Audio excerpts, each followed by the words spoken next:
What's going on, everybody? Welcome back to another video. This one we're talking about NBA season long picks, which Prizepicks put out. I want to say right after the NBA draft. Been looking at these recently. I think I have 5 really good picks for what we got up here. So stay tuned for all 5 picks here. Can't wait for the NBA to be back, but we've been going hard with MLB, WNBA over here in the Discord. You can see a lot of people winning, talking about the picks they like. Same with MLB. Even been crushing it in esports and also golf for the off season. So get in the Discord for free over here in the off season until we got NBA back. We're gonna go hard with NFL as well.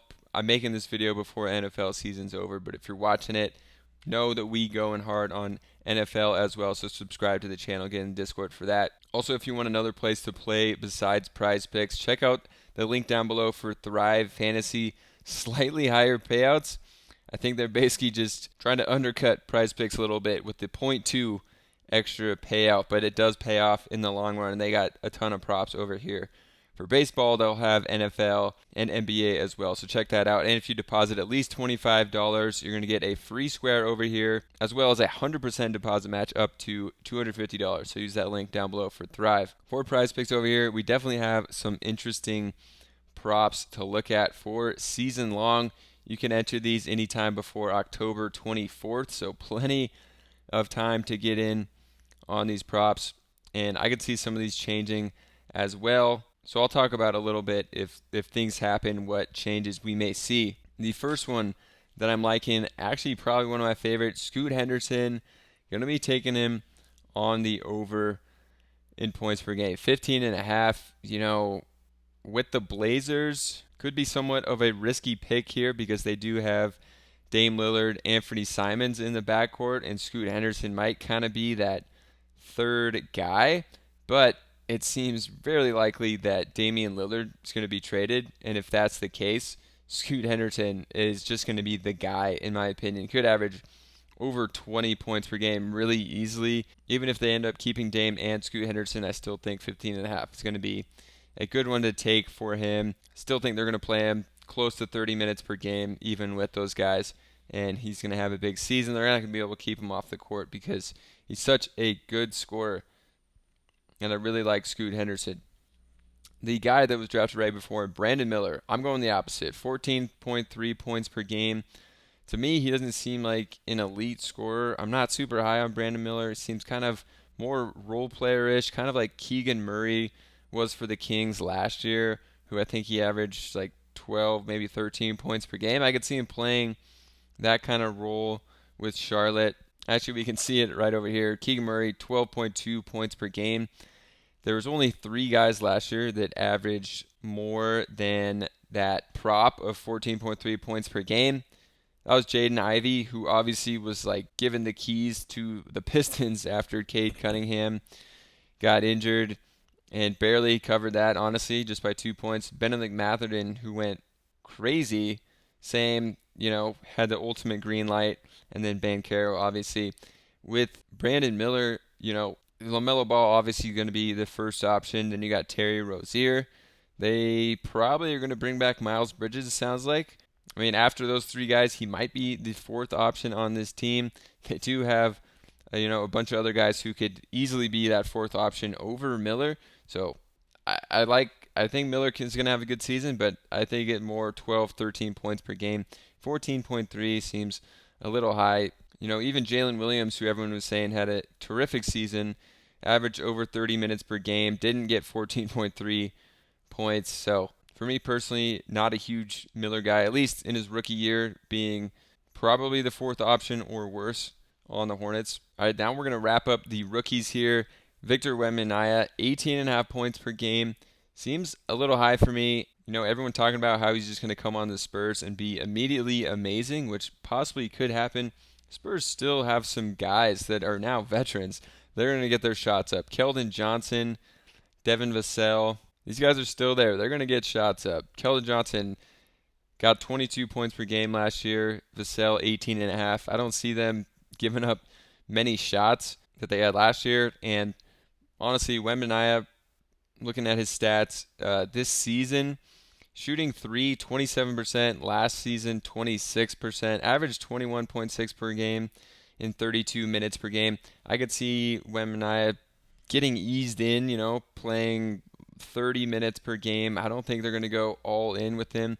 But what I do like him is the rebounds. Average 10.4 rebounds per game. He's 7'5", which is insane. He's just going to get all the defensive rebounds, in my opinion, on this team, and some putbacks as well. I don't think that boxing out and defense is not as prevalent in the NBA as some of these higher level European leagues. So I think the rebounds is where we're going to go. And I actually haven't even shown you guys what these rebound prop is at. It's at 8.5. I'm going to take the over. I like that more than his scoring. I could see him averaging close to 18, but just 18.5 was a little steep for me. I'd rather go to the rebounds. If we look at the rebounds per game leaders, 8.5 would put him right around 30th in the league. If you ask me who's going to get more rebounds, Mason Plumlee or Victor Wembanyama, Plumlee averaged 8.9 last season. I would definitely say Wembanyama, and I think this is a good one to take here rather than his points. All right, for the next one, we're going to some vets. Actually, one of the props that I like a lot is going to be Bradley Beal on the under of 22.1 points per game. Obviously, Beal is a big-time scorer. Averaged just 23.2 points per game last season as basically the main guy. He could just kind of do whatever he wanted with Washington. And back-to-back seasons, exactly 23.2, taking 17.6, 19.3 shots per game.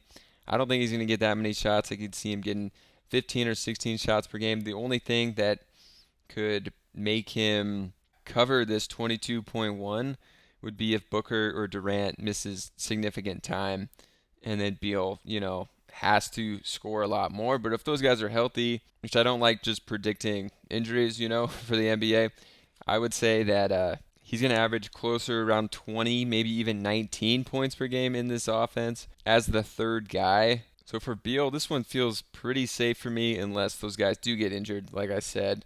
Then it probably would be over if they miss significant time. But how many teams have had 3 20-point scorers on these big three teams?